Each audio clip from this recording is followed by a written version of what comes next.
मेरे टीचर ने एक बात बोली थी कि जो एस्पिरेंट की इंग्लिश स्ट्रॉन्ग है उसको बैंक एग्जाम्स क्लियर करने से कोई नहीं रोक सकता।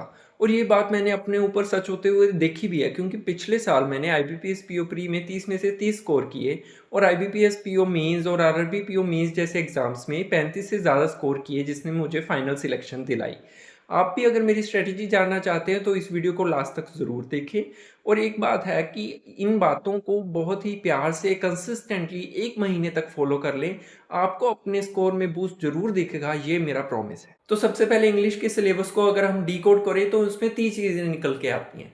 पहली है वोकैब, दूसरी है रीडिंग और तीसरी है एरर डिटेक्शन।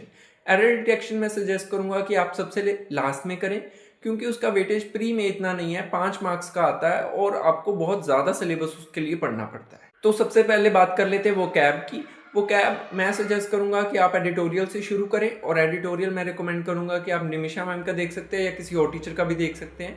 मैंने पर्सनली निमिषा मैम का एडिटोरियल देखा था। और दूसरी बात, वोकैब को करना कैसे है। मेरा जो तरीका रहा था वो था कि मैं सुबह एक बार उनका लेक्चर देखता था, बहुत ही ध्यान से वर्ड्स को पढ़ता था, सुनता था, बोलता था, और फिर रात को उनकी पीडीएफ से रिवाइज कर लेता था एक बार। और इसमें रिवीजन में एक जो टूल मेरे को हेल्प किया था वो था क्विजलेट। अगर आप उसके बारे में और डिटेल में जानना चाहते हैं तो मैं उसके लिए एक अलग से वीडियो बना दूंगा। और जो बेसिक फंडामेंटल्स है वो कैब के लिए वो ये हैं कि जितना ज़्यादा हो सके उतना फ्रिक्वेंटली आप उन वर्ड्स को, डेली वर्ड्स को रिवाइज करें।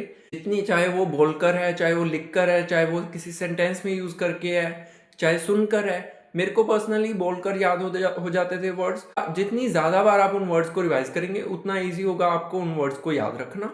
और रिवीजन के टाइम कम से कम टाइम देना है, ज़्यादा देर बैठे नहीं रहना एक वर्ड को लेकर या एक सिनोनिम को लेकर। तो चीज़ें जो है लाइट रखनी है लेकिन फ्रीक्वेंट रख। फिर बात आती है रीडिंग पर। रीडिंग में भी सेम है, एडिटोरियल से कर सकते हैं, और या फिर निमिषा मैम का मैंने तो प्रीमियम सब्सक्रिप्शन ले रखा था, वहाँ पे आपको एक स्ट्रक्चर्ड फॉर्मेट में चीज़ें मिल जाएंगी, प्रैक्टिस करना आसान हो जाएगा। तो वहाँ पर भी सेम ही चीज़ है कि आप अपनी समझ के अकॉर्डिंग पहले उस सेंटेंस को पढ़ें जो आपको समझ आता है उसका मीनिंग, और फिर जो टीचर बता रहा है उससे मैच करें। अगर मैच हो रहा है तो बहुत अच्छा है, तो अगर नहीं हो रहा तो उस चीज़ को, मिस्टेक को दोबारा रिपीट ना करें। और तीसरी ये चीज़ मैं आपको सजेस्ट करूंगा कि डेली एक सेक्शनल मॉक ज़रूर दें, ताकि जो आप इतनी प्रैक्टिस कर रहे हो, इतना मटेरियल तैयार कर रहे हो, उसको आप अप्लाई करके अपना स्कोर बढ़ा सकें। तो जैसे जैसे आप वोकैब करते जाएंगे आपके वर्ड्स जो है कवर होते जाएंगे, आपका एक बेसिक अंडरस्टैंडिंग बनती जाएगी। ज़्यादा से ज़्यादा फिर आप क्वेश्चन अटैम्प्ट कर पाएंगे सेक्शनल में, आपका कॉन्फिडेंस बढ़ेगा। और ऐसे ऐसे करते आप 1 महीने में बहुत अच्छा कर सकते हैं। और अगर आप 1-to-1 गाइडेंस चाहते हैं तो आप मुझे डीएम भी कर सकते हैं। Thank you.